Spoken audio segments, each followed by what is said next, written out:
Good morning, ladies and gentlemen. May I have your attention, please? Quiet, please. Thank you. So as you can see from Google Classroom, and I haven't put the entry in yet, but it's there because that's how you got here. I'm going to have a lot of different links to different things that you can look at having to do with the lesson today. I just don't want to get copyrighted from YouTube. So, and make sure you, if you haven't watched it already, watch the previous lesson. Because I know they got kind of messed up last time, and I noticed there's not too many, maybe half of you guys perhaps have watched it. So make sure you do watch that lesson to get good notes on it, because your exam is going to be covering material from these lectures. So anyway, so what we're going to be doing here today, have your notes out, and if you look on page 3, we're going to be covering this from the Nation Building Challenges in the America, page 3. Latin America, particular attention to Central and South America, Brazil, Argentina, Uruguay, Paraguay, Venezuela, and then we're going to get into the Mexican-American War, Texas, and everything going on with that. And that's going to be quite interesting. And that'll leave us for this unit with one more, one more lesson that we'll do on, what is that, Wednesday? And that'll wrap it up, and then we'll turn our attention to our last unit, which is going to cover the Civil War and the events leading up to and including an aftermath of the United States Civil War. And when we get to the final essay, final exam, it'll come from the notes that we've been doing for both units. Okay, so you want to take good notes on that. Okay, so you guys ready? All righty then. Let's go to, let's see, we're going to Latin America. Let's say we start with Brazil, shall we? Oh yeah, there he is. Dom Pedro, the first emperor of Brazil. Let's just remind ourselves about Brazil. At this time it's, what, 3 million square miles. Big, huge country, Portuguese speaking, used to be controlled by Portugal. The Emperor Dom Pedro, of course, was the prince from Portugal who was put in charge of Brazil. He led the independence effort against his dad, and that was all kind of an inside thing. So Brazil, very cool. Brazilians love it, very optimistic. I found a quote that said, "God is a Brazilian." I mean, Brazilians really love it. They're very proud of many things having to do with Brazil, including soccer, which we'll get to later on. And as I mentioned, in 1822, relatively non-violent independence effort as compared to the other ones in South America and Central America.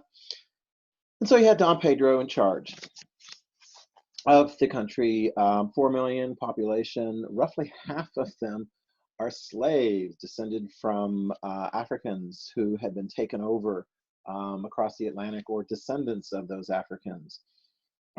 Biggest crop for export, of course, is sugar, and of course you get coffee and so forth. The slaves work very hard, and the aristocrats, landowners, tend to profit. Let's talk about Dom Pedro and his rule as the emperor, because he's going to rule from 1822 until 1831. So let's look at what happens. He's the first ruler. Emperor, okay, so he's not president, he's an emperor. Of course, they've been ruled by the Portuguese monarchy, and you know, there's some discussions like, well, are we going to have some kind of elected government, and what's the power situation going to be? You had some tensions going on right from the very beginning. There were quite a few Brazilians who wanted to have a more decentralized government, more power spread out to among the various different regions in Brazil. This debate we see in all different countries. We saw it in the United States, right? And in Brazil, Dom Pedro tends to want to keep power pretty much to himself. And ultimately, as a result of some tension, he dissolved what was called a constituent assembly that had been pushing for, you know, spreading of the power to all the various different provinces.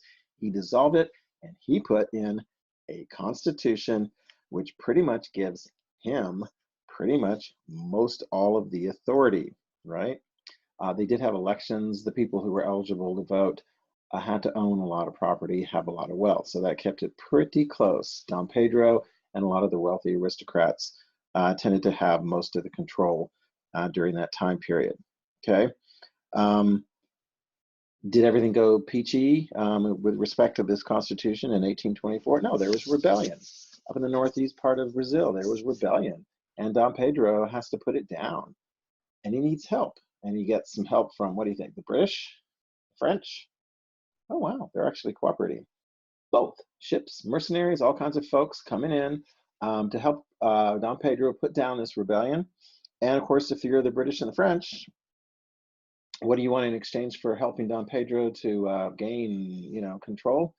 One, a preferential tariff so that you can sell your goods in Brazil a lot cheaper than maybe some of the other countries. And another thing was interesting. Britain wanted Brazil to make a pledge to get rid of slavery. And you're like, oh, that's so nice that the British would do that. They've been under the influence of William Wilberforce. Well, actually, it has a lot more to do with the British economic things. They didn't like the fact that Brazil was producing a lot of cheap sugar for the international market, and it was competing against the sugar coming out of the British Caribbean areas like Jamaica and so forth. So, yeah, the British, they're like, yeah, get rid of slavery. It's going to be a while before Brazil will get rid of slavery, okay? Meanwhile, okay, so this is what's going on. Dom Pedro thinks he's got everything cool, but as we go through here, there's going to be some drama between and among the various different countries in the Americas, and particularly in South America, as we're looking right here, okay? We're going to turn our attention to a territory. It was Spanish, and it's just to the southwest of Brazil. And of course, that is this little area called Uruguay. It had been part of Spain, and I don't know what happened. Well, let's tell you. So we got Brazil right here. We've got Paraguay. I remember where the film The Mission was set. Argentina, right? And there's Uruguay. So we're going to be talking about these various different countries here. And of course, this kind of, just to kind of keep a reminder, this pink area, that's the Rio de la Plata. That's the basin. All of those areas, the waters collect into the Rio de la Plata, and then they flow into the Atlantic Ocean right here at Buenos Aires. So there's a lot of countries, Argentina, Uruguay, Paraguay, Brazil, that rely on that river system. So just keep that in mind, okay? So I want to tell you about something before, because there's going to be some tension that's going to break out between Brazil and Uruguay. All right, so let's back it up for one moment and talk about this guy. I found this picture on the internet. It is kind of creepy. I don't understand this whole thing with the teeth and so forth. It looks kind of scary, but let's just say, put it in your notes. Jose Horacio Artigas, right? He is a very important leader, one of the first important leaders for Uruguay, right? Back it up a little bit. Uruguay revolted against Spain, trying to get independence. Crazy things happen, though. I mean, you think, oh, well, they're fighting, against the Spanish, trying to get their independence. Well, in fact, what happened was Brazil took over Uruguay. They annexed this whole area. The Brazilians called it the Cisplatin province. And they says, yeah, that's ours. Do you see that in your notes? The Cisplatin province. And there's going to be a Cisplatin war because the folks right here, including Jose Horacio Artigas, they're like, we don't want to be part of Brazil. I mean, it's Portuguese. I mean, give me a break. We want to have our own separate country and become Uruguay. So they're fighting for independence now against the Brazilians. And so they will fight. And in between 1825 and 1828, there will be this Cisplatin war between Brazil and the Uruguayans over whether or not Uruguay gets to be a country or whether Uruguay will just be like the Cisplatin province, which is part of Brazil. So they fight. So you got Artigas, of course, against Pedro.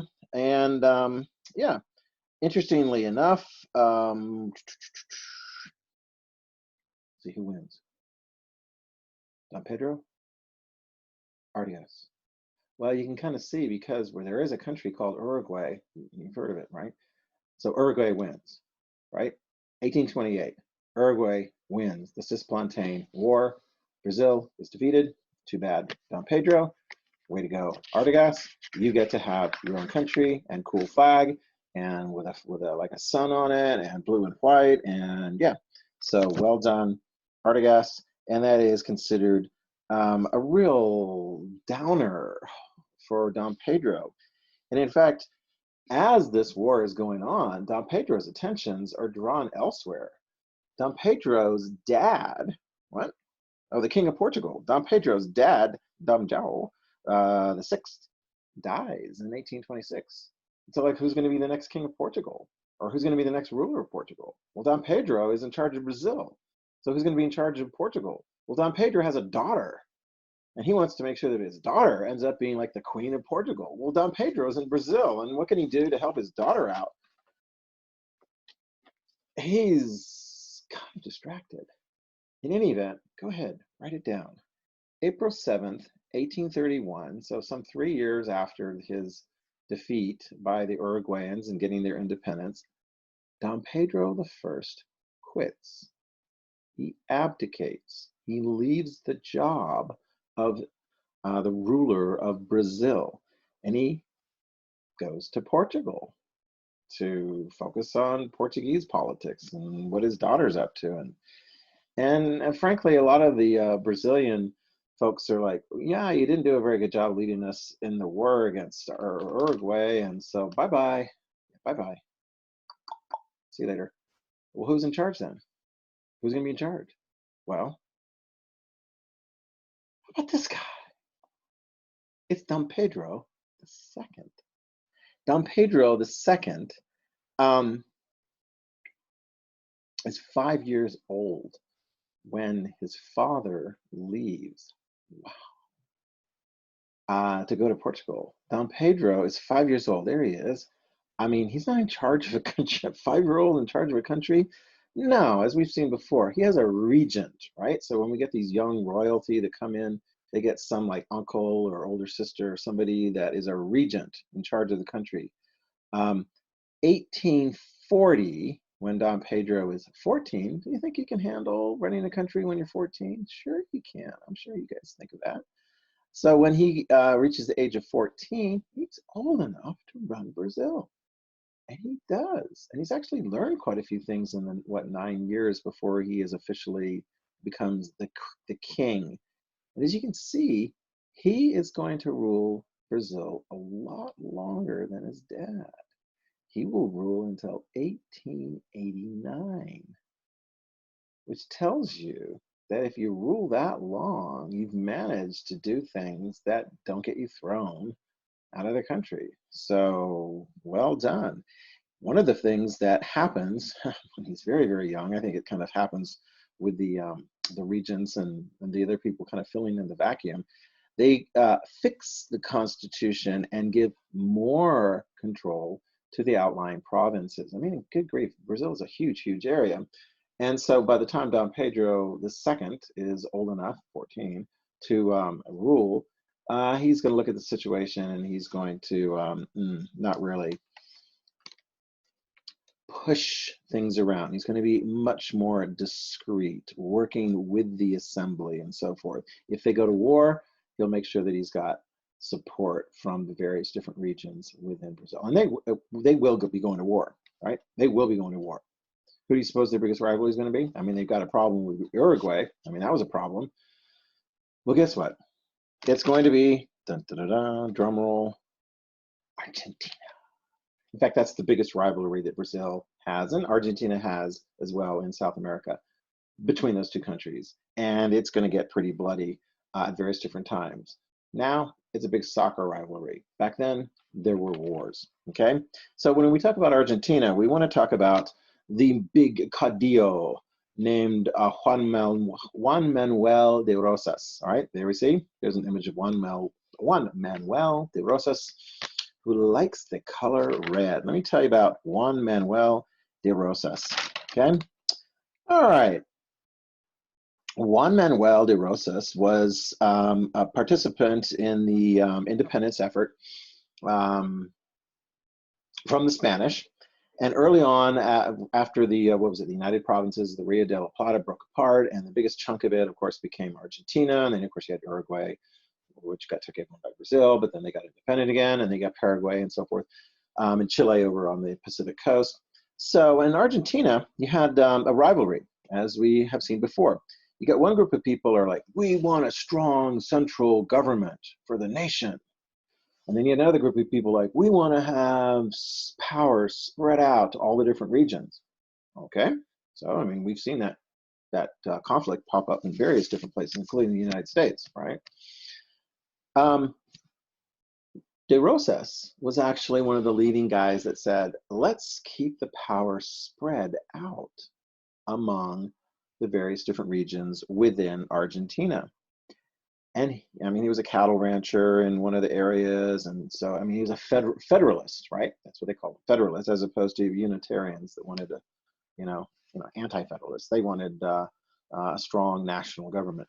So De Rosas came in, and this is, of course, he's got land, and he's got a horse, and he's got a military uniform. He's a caudillo. He is a caudillo. And when he gains control, he rules like a caudillo, like a dictator, from 1829 until 1852, right? He says, let's spread power in the various different regions, but when he's actually exercising power, yeah, he's kind of ruling over the entire country. And yeah, I mean, that's what he does.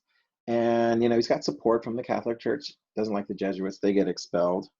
Oh, and by the way, quirky thing about De Rosas, I told you he liked the color red. I mean, really, he really likes the color red.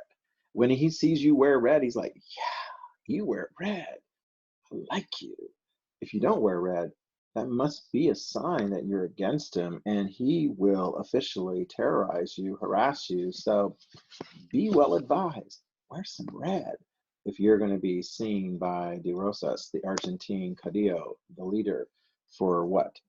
1829 all the way up to 1852. Let's see what happens in 1852. Oh my gosh, he's going to get into a fight with Brazil. Of course, by this time you've got Dom Pedro II in charge of Brazil. They get into a fight. There's going to be a major battle, 1852. The Argentines versus Brazil. Are they going to get any help? Yeah. Britain and France come in again, and they help out their Brazilian buddies. And, strange as it may seem, Uruguay gets involved in this fight on the side of Brazil. I mean, I guess they've kind of moved past that whole you tried to prevent our independence thing. How does that work out for De Rosas? He loses. Loses the big war with Brazil, and he packs his bags and gets in a boat, and he is exiled. He goes to Britain and spends the rest of his life in Britain looking for red things to keep his spirits up, I suppose. Okay. Yeah, let me see. So we've got Uruguay, Argentina, Brazil. Let's talk about Paraguay. All right, let's just remind ourselves where Paraguay is. All right, there's Paraguay. So remember Paraguay, that was where the setting of the mission was. So it's, inland, it's along the river system. It's got Brazil up here to the north and Bolivia up there to the northwest, Argentina and Uruguay, all right? So, I mean, it's a relatively small country, it's landlocked. And let's see, let me see, what are we gonna talk about with respect to Paraguay? Oh yeah, it says on your notes there's going to be a war. Oh, yeah, Paraguay war under the leadership of this man right here, Mariscal Lopez. Okay, make sure I get to my correct notes here. There's going to be a war, and Paraguay is going to. Oh yeah, here we go. under the leadership of Francisco Solano Lopez, and they're going to get into a war with their neighbors, okay? One neighbor? No. Two neighbors? They pick a war with two neighbors? No. They pick a war with three neighbors? Very poor judgment. I'm surprised this guy's even on like a banknote today. I mean, this is going to be a major, major disaster. Yeah. Brazil, Argentina, Uruguay fighting against Paraguay. And Paraguay is crushed. I mean, they're brutalized. I mean, it's weird. You got Brazil and Argentina on the same side. Of course, this is what, 1865. So, I mean, you know, the previous war has, you know, been a while, and now they're on the same side. But Paraguay, look at this. Look what happens here. So the pre-war border, you know, had this territory right up here and right in here. Brazil wins, takes the territory away. Argentina also wins, takes territory away from Brazil. I mean, Brazil lost about half of its population during this war.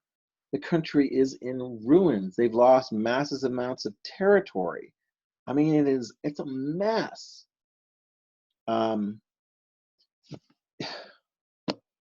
Yeah, I mean, it's pretty sad, frankly, for Paraguay. One thing actually worked out pretty well. In Brazil, in the military, there were a lot of slaves that were part of the Brazilian military, and as an incentive to them, to get them to fight on behalf of Brazil, they were promised eventual freedom.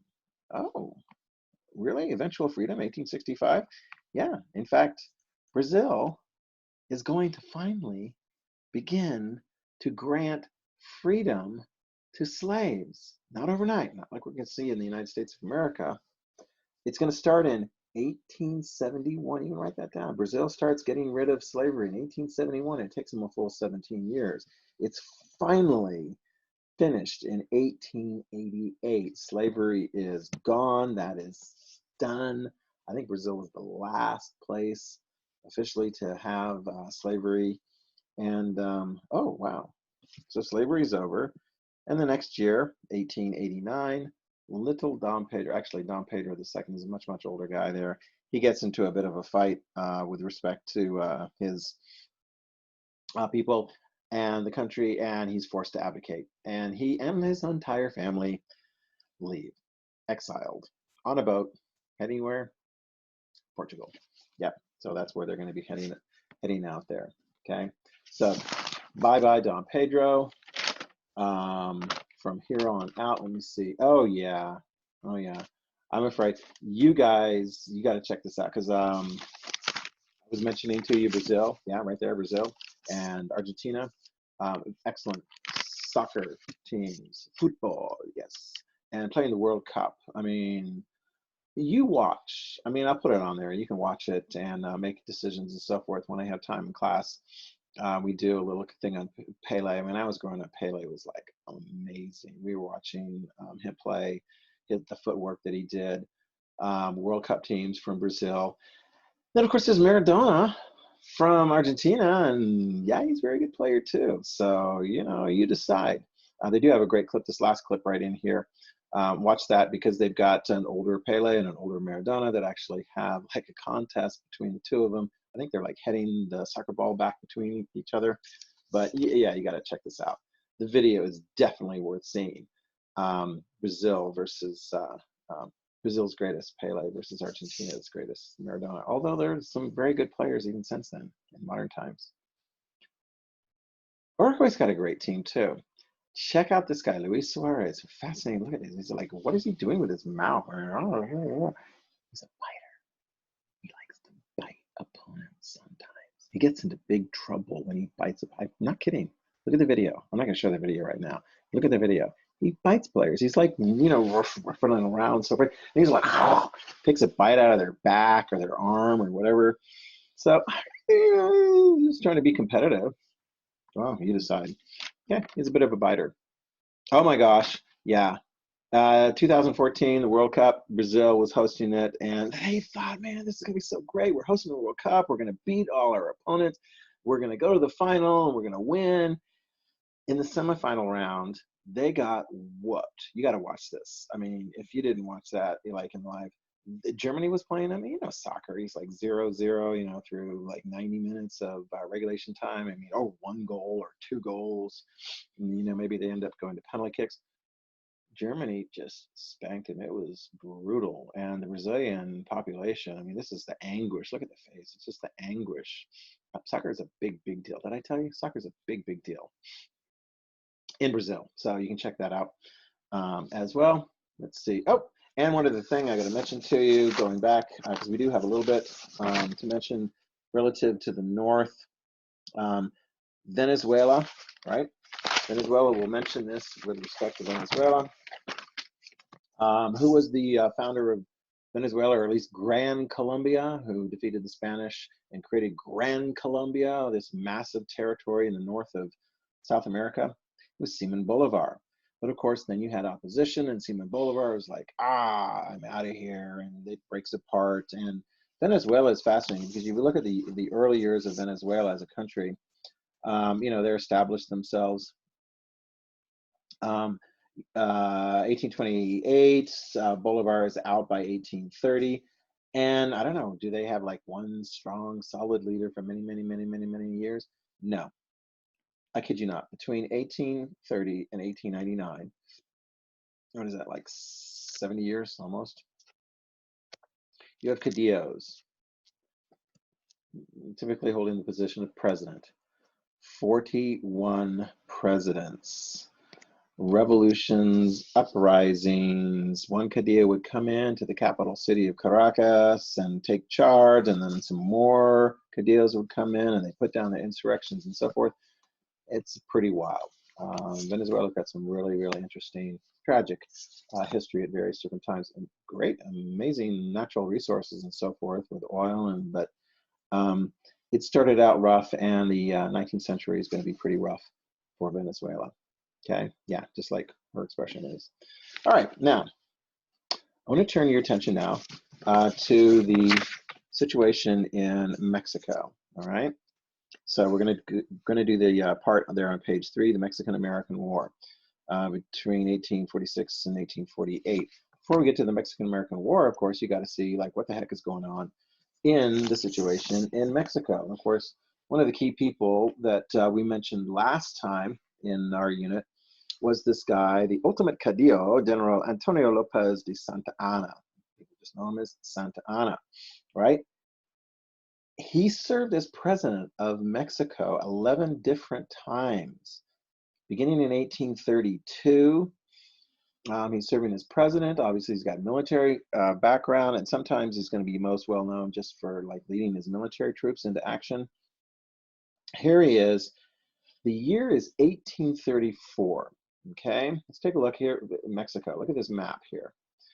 This is a very interesting map that I found and put on here and so forth. Mexico is big, right? I mean, you didn't have the Central American regions; those had broken off and formed small Central American republics. But the rest of it was huge. I mean, look at that. Okay, now you got your capital city, Mexico City, right there. It used to be Tenochtitlan with the Aztecs and so forth. So that's where a lot of the population base is. As you go further north, it gets a little bit less populated, less density. But I mean, it's going all the way up here. I mean, look, that's Salt Lake. We're right up here. Idaho's southern border was the northern border of Mexico. Mexico had all of this territory, what is now California, Nevada, Utah, Arizona, New Mexico, Colorado, and Texas. Those were all part of Mexico. And an interesting thing, during the time of Santa Anna, he was having some difficulties putting down various different insurrections. We'll talk about the first one, okay? The first one is over here in the Yucatan Peninsula, way over here on the easternmost part of Mexico. Lots of native population there. They didn't really feel like they were being treated very well. Their insurrection was crushed. It was crushed. Santa Anna got his forces in there and just like, that was it, okay? What about the other insurrection in 1834? Where's that going to be taking place? Oh, yeah. It starts in an area known as Tejas, right? You see that? Tejas, Tejas. That's the province. It's Mexican. Well, that province had been populated with the permission of the Mexican government, had been populated by a bunch of Americans who came from America, the United States, and they settled here in Texas, and they're ranchers and doing various different things. And, you know, they weren't necessarily all tied into the whole Mexican government and what was going on there and the culture and the language. And I don't know, after a while, those American US immigrants started to rebel and complain. And, you know, they're like, maybe we should just leave. And they're talking about independence and so forth. And here's how it plays out. There will be a gathering of forces and weapons, and they're going to hole up, and they're going to say to the Mexican government, we really don't like what you're up to, and we want to do our own thing. And Mexico, Santa Anna's like, I'm not going to put up with that. And he sends an army. He sends a massive army up to this territory, Tejas, which of course now these US folks are calling Texas, right? And they want to, they're talking about declaring independence. But before they can declare independence, something happens at a place called San Antonio, at an old Catholic mission, right? You know that? It's called the Alamo, right? The Alamo, you had what, just about 100 or so Texans, not that many. And they're gathered there, and Santa Anna's forces arrive. And big battle ultimately ensues, and Santa Anna's army crushes the Texans in the Alamo, February 23rd, 1836. February 23rd, 1836. Is that it? Right? Is that it? Is that going to be it? No, I mean, actually, within what, days, March 2nd, 1836, you have the Declaration of Independence by the Texans. Well, I thought all the Texans were crushed in the Alamo. No. They weren't all crushed in the Alamo, right? The rest of the Texans, people like Sam Houston, Stephen Austin, they are saying, remember the Alamo, remember the crushing defeat, because I don't think they had anybody survive there. I mean, Santa Anna just crushed it. But the Texans are going to put up a big fight, and they are ultimately going to win. That April 21st, 1836. You see that in your notes? The Battle of San Jacinto. The Battle of San Jacinto is going to be a victory for the Texans. And they're going to look back at that and say, well, we're a republic now. We beat the Mexican army. And yeah, I mean, so the fighting is over, and they're like, yeah, we won. We're Texas. We're independent. Although the Mexican government refuses to recognize them as an independent country. So we've got a little bit more to the story going on here. But before we do that, of course, there has been, if you've ever been to Texas, and if you grow up in Texas, you know, they're going to teach you the history of how Texas became independent. And the Battle of the Alamo is going to be very important. And there's not one, but two films that were made about the Battle of the Alamo. Some authenticity, you can imagine. Some dramatic license. But let's go ahead and take a look at the first. Actually, this one came out, what, 2000, and it doesn't even say, I want to say 2004 or something like that. Here's a trailer. Check this out. The Alamo with Bill Bob Thornton as Davy Crockett.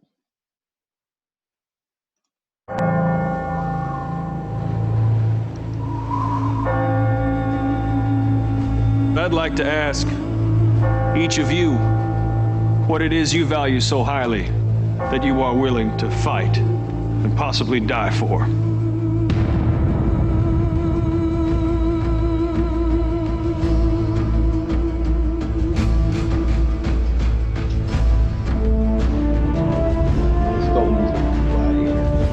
is my conviction that holding this fort is the key to defending our colonies. As goes the Alamo, so goes Texas. When I return, we'll get a home of our own. I promise.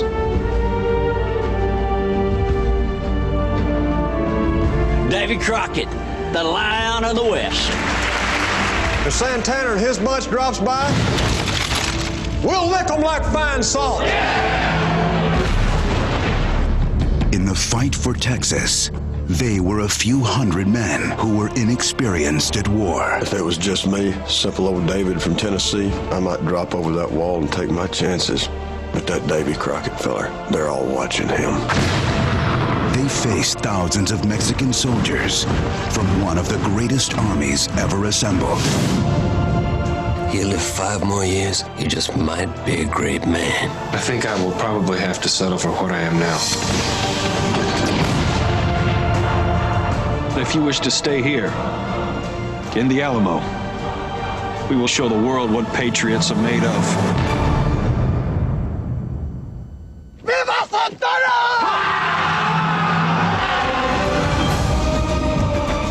You will remember this battle. Remember each minute, each second, till the day that you die. That is for tomorrow, gentlemen. For today, remember the Alamo. Okay, I'm going to remember the Alamo. All right, thank you very much. Let's get back to and going on there. So right, yeah, you had the fight, the Battle of San Jacinto. Oh, by the way, they gosh, let's see, a big battle involving people looking back in United States history. That's an aircraft carrier. There is a aircraft carrier, USS San Jacinto, that was involved as well in World War II, named after that successful battle against the Mexicans. Of course, so here's the deal, though. You've got Mexico now licking its wounds, having been beaten at the Battle of San Jacinto. Texas is a little republic there, independent republic, 1836, and Mexico is talking about coming back up, and Texas is thinking, are there any other options than like being a very brief republic and potentially getting crushed by the Mexican? Because I mean, Mexican's a pretty big deal, and that's right there. I mean, well, there is. And the Texans soon open up communications with the United States government. Basically, especially as the fight begins, 1842, Mexico starts up the fight again, within 6 years or so of Mexico losing the Battle of San Jacinto. 1842, Mexico's up there trying to get Texas back, and the Texans are sending word to Washington, D.C. They're saying, hey, you know what? How about we join the United States of America? Can we do that? Can we join? I mean, has anyone ever like joined the United States of America? I mean, the initial American Revolution, we fought for the independence and so forth, and then all this other territory. I mean, the British gave us a bunch of territory west of the Appalachians, and we bought a bunch of territory from Napoleon, the Louisiana Purchase, and we claimed territory in Oregon, what is now Idaho, Oregon, and Washington. We claimed that and so forth. Does anyone like voluntarily join? Now, we know why the Texans wanted to join. They wanted security. I mean, because if they're part of the United States of America and Mexico attacks Texas, well, then they're attacking the United States of America. Well, you get some various different presidents, including, let's see, oh yeah, here we go. Yeah, there you go. Let's take a look at the map here again. There's the Republic of Texas, right? And of course, Texas is like, yeah, that's ours too. That's ours. I mean, yeah, this area right down here, there's the, this is very important because the southern border of Texas is called the Nueces River. Now, the Texans actually say their southern border is even further south of that, the Rio Grande River, which flows into the Gulf of Mexico and the Atlantic Ocean. And so either way, you know, what is the United States going to do? I mean, are they going to take Texas, you know, voluntarily? Well, the president used to be vice president, John Tyler, until, you know, the president, what was it, William Henry Harrison? Yeah, Tippecanoe, and Tyler too, yeah, that guy. the one who gave the speech and died of pneumonia like a month later. So President Tyler, along with a majority in the House and Senate, were like, sure, let's do this. Write it down. February 28th, 1845, the United States Congress passed a bill annexing Texas, right? Voluntarily, Texas gets to join the United States of America. And President Tyler signs that bill. So now Texas is part of the United States of America, right? Piece of cake. And I'm sure Mexico is going to say, no way, it's not going to happen. By the way, when we get into the whole Civil War thing, and you're going to start hearing about this too. I mean, when Texas comes in, is that going to be a state that allows for slavery? Yeah, they got slavery there already. I mean, that was one of the things Mexicans weren't too keen about, was that the folks that came into Tejas brought with them slaves, and so it was a slave area. And so Texas will come in as a slave state. And of course, now we got this war, potentially a war. How is it going to officially break out? Texas is part of the United States of America. They came in as part of the agreement. Oh, by the way, make a little note of this. This is kind of weird. Texas came in voluntarily, and they had sort of this clause that if they wanted to later on, Texas, big area, could break into like 6 different parts. I want to say, I think it's 6 different parts, 5 or 6 different parts, and to become that number of states as opposed to one big Texas. It's just a very interesting thing. I suppose it might make sense later on, because you guys remember the deal, the Great Compromise, the Connecticut Compromise. Little states get 2 senators and big states get 2 senators. And then, of course, depending on how many people you have, you get that many representatives in the House. Well, if it's just one Texas, how many senators do they get? 2. If Texas broke apart into, 5 or 6 different areas, how many senators would they get? A whole lot more. They never have done that in all the history of Texas. I suppose they could if they wanted to. But anyway, so is there going to be war? Well, it's very interesting. The United States actually, when we annexed Texas, we said to Mexico, hey, look, we don't want to really ruffle your feathers or anything. So here's like $30 million and we'll call it good. And Mexico's like, no, we're not taking $30 million so that you can have Texas. They're coming back. So what happens? President Polk now is the president. He is elected in 1844 and begins his service in March of 1845 as president of the United States. And things are kind of chilling, what's going on and so forth. The United States is like, well, that's Texas. Texas is part of our country. And so we're going to deploy part of our United States Army in Texas. Well, it was an interesting thing. Take a look here. This area, sort of the disputed area right here between the Nueces River and then south to the Rio Grande. President Polk is going to send United States forces led by General Zachary Taylor into that disputed territory. And of course, the Mexicans are furious because they're like, get out of Texas. And by the way, that's not even Texas, that's part of Mexico. And they're going to attack. They're going to attack one of our patrols. There we go. So we got, what the heck? He's the president? He will be the next president. He's a general during the Mexican-American War. And it is his forces on April 25th, 1846, that are attacked by Mexican forces in that area. The United States, of course, is going to say, yeah, you can't be attacking us in our own territory, or what we claim is our own territory. And so a declaration of war will pass both houses of Congress on May 13, 1846. Mexico declares war on the 23rd of May. The war is happening. We got Mexico versus the United States. It's the Mexican-American War. And what are we fighting about? We're fighting about Texas. Is Texas part of the United States, or is Texas going to go back to Mexico? At that point, Mexico's looking around going, we need somebody to be in charge of the army. And can anyone?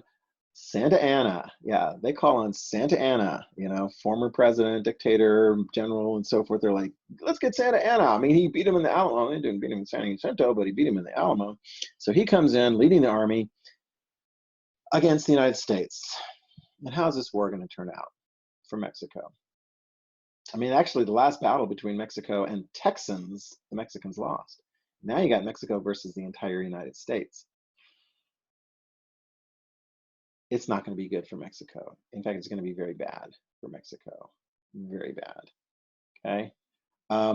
We land forces along the Gulf of Mexico at a city called Veracruz. General Winfield Scott lands forces there, and he brings his army all the way into the capital city, Mexico City. I mean, we got various different forces that are moving into Mexico, attacking the Mexican forces. Mexico got beat bad. The United States, which, you know, we're becoming industrial, and we're getting a pretty decent military, certainly by comparison to Mexico, and it showed. Mexico was defeated. They were disunified. They were outnumbered. We had better military. Like, here we go. We got the flying artillery. What the heck is that? We got soldiers on horses bringing mobile artillery into place so that we can be very effective very quickly using artillery to hit the enemy. And I mean, it's just boom. It's not good for Mexico. So what do we do? What does the United States do? Do we say, oh yeah, you know, we beat you, but Texas is going to remain part of the United States? Well, of course, yeah, of course Texas remains part of the United States, right? This is the Treaty of Guadalupe Hidalgo. That's the name of the treaty that ends the war. The Treaty of Guadalupe Hidalgo, 1848. And these are the terms of the Treaty of Guadalupe Hidalgo. The United States says, yeah, Texas stays with us. Oh, but you know what? See that territory over here? Like this vast, vast territory? What will become California, Nevada, Utah, Arizona, parts of New Mexico and Colorado. We're going to take that too. Oh, but we're going to offer you, in fact, you're going to accept it. You see, what was the amount of money that we offered for Texas? Like 30 million? Yeah, we're going to offer them 15 million for all of that. And of course, Mexico's been defeated. So what can they do? Yeah, I mean, it was weird. Later on, 1853, the United States was like, we actually want to have like a railway going through here in the southern part of what will become Arizona. So Mexico, we'll give you $5 million for the Gadsden purchase. You're going to do it, right? You're going to do it? You're going to do it? I mean, it was just like, how can Mexico say no? So they sold us another chunk of land for $5 million. Mexico was not too happy about how things played out in that situation. Yeah. And yeah, so I mean, all of a sudden, the United States had a huge additional chunk of territory that is added there. And then, of course, in the, was it 1849? They found gold near San Francisco. And you're going to have all of a sudden, you're going to have people showing up in California. You're going to have people coming into Utah. You're going to have, oh my gosh, this is all going to be settled. And what's going to happen? Is there going to be slavery? Is slavery going to be extended and so forth? We're going to get to a lot of those issues. But lo and behold, one of the things you had, of course, here are lots and lots of Spanish speakers, Mexicans living in this area, native population. And so when this territory came from Mexico, a third of all of Mexico's territory, let's go take you back to the map right here, right? All of this territory now is part of the United States of America as a result of the Mexican-American War, which factors very, very prominently. You guys are going to get an opportunity to learn more about relationship between the United States and Mexico, but that war factored very, very prominently in that relationship, and the United States was dominant. The Mexicans weren't necessarily too happy. A couple of small pieces. We're going to be talking about a couple of young men who, 3 young men in particular, that fought for the United States during the Mexican-American War and gained some military experience that they're going to be using not too many years thereafter. They were people who had served in the United States Army, been to West Point, graduated from West Point. Robert E. Lee, Ulysses S. Grant, and George McClellan, all of whom will be generals in the American Civil War. 2 of them for the Union side, 1 of them, Lee, for the Confederates. But we'll talk more about those guys later on. Okay. Let's see. Yeah, we got a lot of details and so forth going on here. So yeah, we're going to let John Green finish this off here with kind of a recap, and he's going to touch on some things that we're going to be dealing with as well in the events leading up to the American Civil War, which is complicated, and we'll get that all sorted out. You guys will understand that very well. But this particular crash course, he also does talk quite a bit about the Mexican-American War and the conflicts that led up to it. And yeah, so let's take a look at John Green. We're not getting copyrighted on John Green's ones, which is great, you know, because John Green does a nice job. And you can pause him if he talks too fast, just like me. Okay, so let's get to John Green. There we go. I want that one, I want this one. Okay, let me get the right one. And come on, there we go. Hi, I'm John Green. This is Crash Course U.S. History, and today we're going to discuss how the United States came to acquire two of its largest states, Texas, and there is another one. Mr. Green, I believe the answer you're looking for is Alaska. Oh, me from the past. As you can clearly tell from the globe, Alaskan statehood never happened. No, I am referring, of course, to California. Dan, are we using your computer today? Oh, Stan! We've talked about westward expansion a few times here on Crash Course, but it's usually about, like, Kentucky or Ohio. This time we're going really west. I mean, not like Hawaii west, but sea to shining sea west.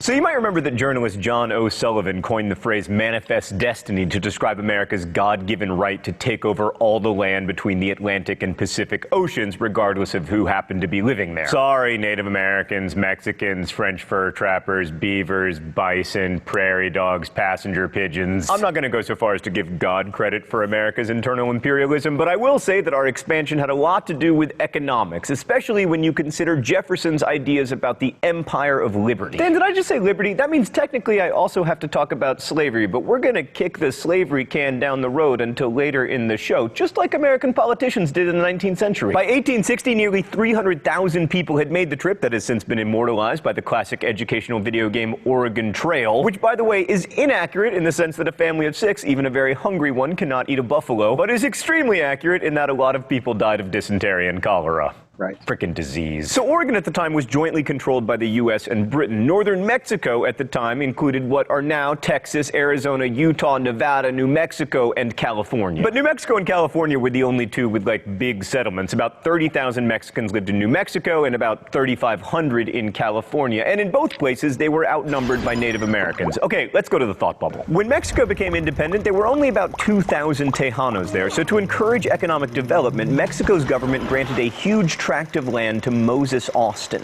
Austin's son Stephen made a tidy profit selling off smaller parcels of that land until there were 7,000 Americans there. This made Mexico nervous, so backpedaling furiously, Mexico annulled the land contracts and banned further emigration into Texas. Even though slavery was already abolished in Mexico, up to now they had allowed Americans to bring slaves. Austin, joined by some Tejano elites, demanded greater autonomy and the right to use slave labor.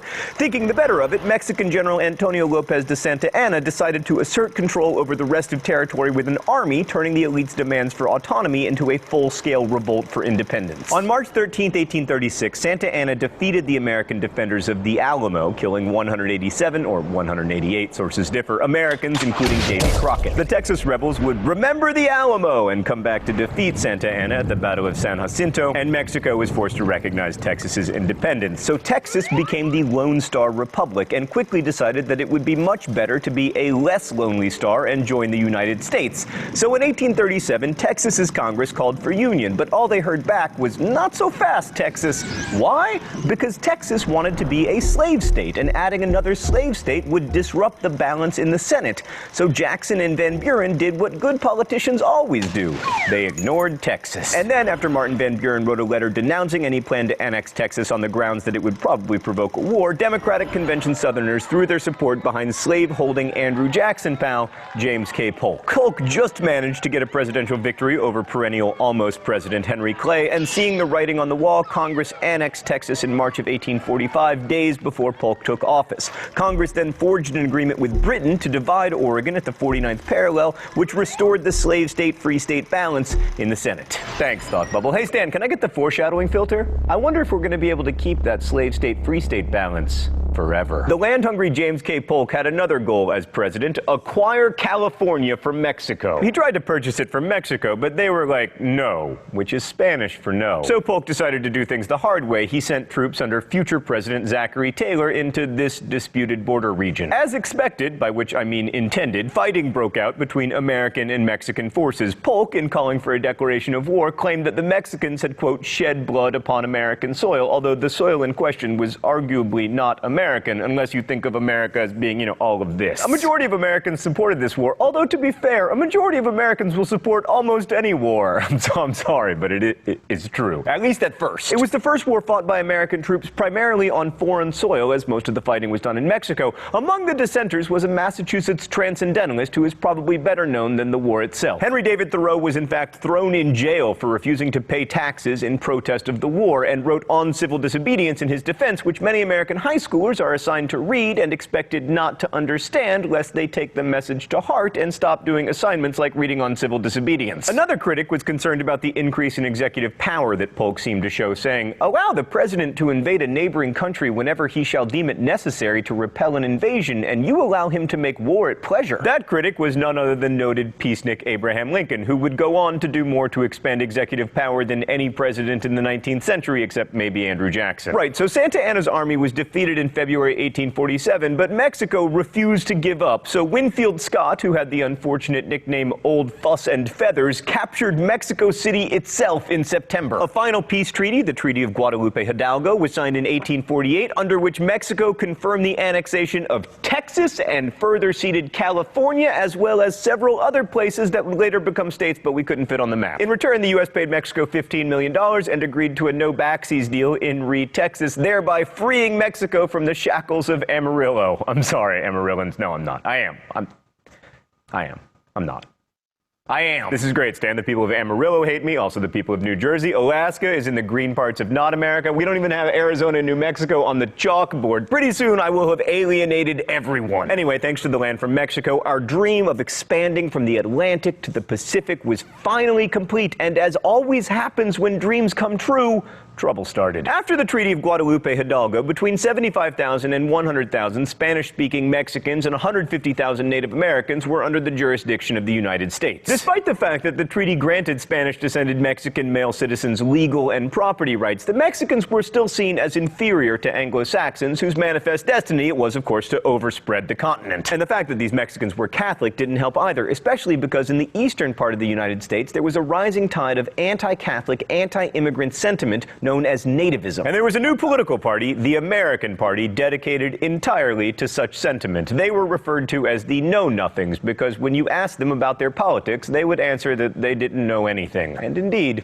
they didn't. This was not an expert branding strategy, although they did manage to win an unexpected number of local offices in a state heralded for its ignorance. Massachusetts. You thought I was going to say New Jersey, but I'm trying to make nice with the New Jersey people because they take it pretty personally. Meanwhile, in California, there weren't enough white English-speaking American residents to apply for statehood until gold was discovered in 1848, leading, of course, to San Francisco's NFL team, the San Francisco 48ers. By 1852, the non-Indian population in California had risen from 15,000 to 200,000, and it was 360,000 on the eve of the Civil War. Now, not all of those migrants, mainly young men seeking their fortunes, were white. Nearly 25,000 Chinese people migrated to California, most as contract workers working for mining and railroad companies. And there were women, too, who ran restaurants and worked as cooks and laundresses and prostitutes, but the ratio of men to women in California in 1860 was 3 to 1. Ah, schmurg. It's time for the mystery document.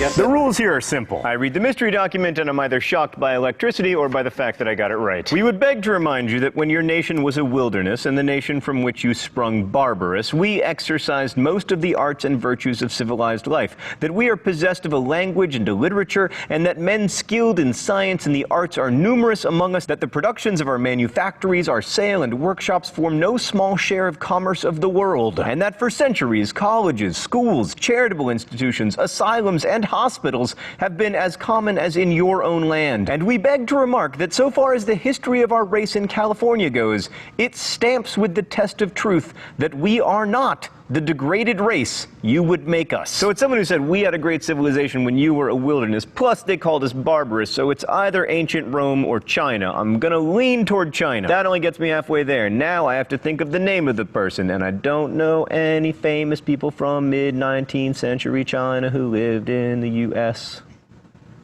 People say I can't sing. Norman Ossing? Who the hell is Norman Ossing?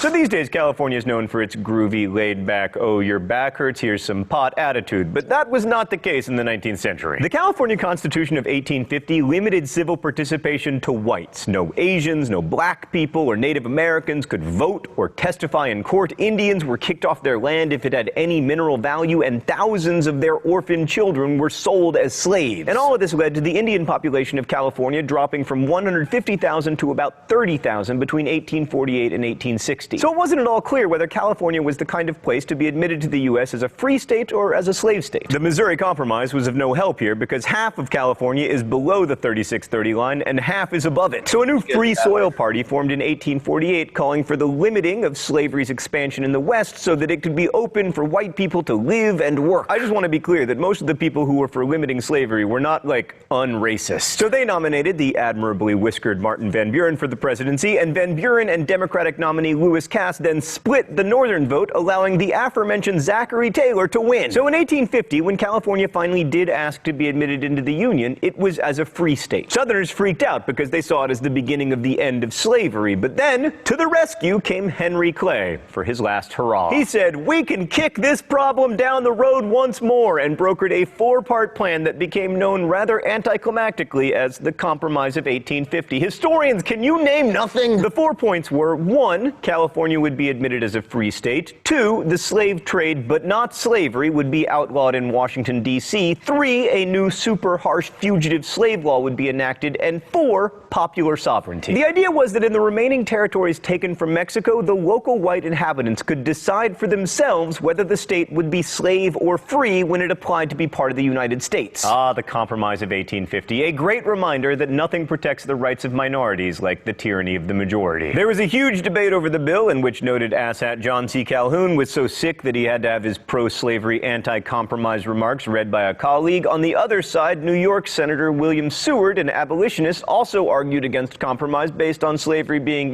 wrong. But eventually, the compromise did pass, thus averting a greater crisis for 10 whole years. Ralph Waldo Emerson predicted that if the United States acquired part of Mexico, it would be like swallowing arsenic. And indeed, arsenic can be a slow-acting poison. Now, I don't think Ralph Waldo Emerson was a good enough writer to have thought that far ahead, but he was right. Some people say that Manifest Destiny made the Civil War inevitable, but as we'll see next week, what really made the Civil War inevitable was slavery. But we see in the story of Manifest Destiny the underlying problem. The United States didn't govern according to its own ideals. It didn't extend liberties to Native Americans or Mexican Americans or immigrant populations or slaves. Thanks for watching, and we'll see you next week, when things will get much worse.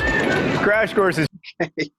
Yeah, and he covered a lot of different things that we're going to be getting to when we get to the Civil War and the events leading up to it, like the Missouri Compromise and all that kind of stuff.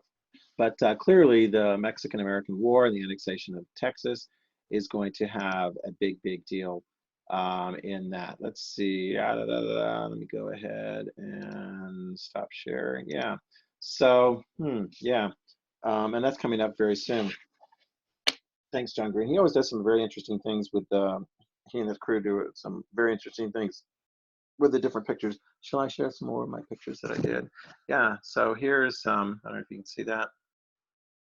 That was one I did back in high school. Yeah, John Quincy Adams, son of John Adams. This was a little bit later one, not too bad. And oh yeah, here we go. The hero of the Battle of New Orleans, Andrew Jackson. Yeah, we'll talk some more about him and the latter part of this unit.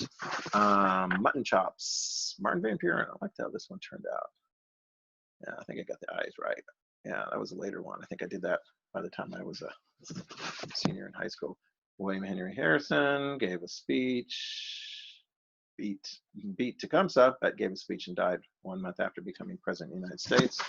It was the very first one I did. John Tyler signed the annexation of Texas. There's James K. Polk.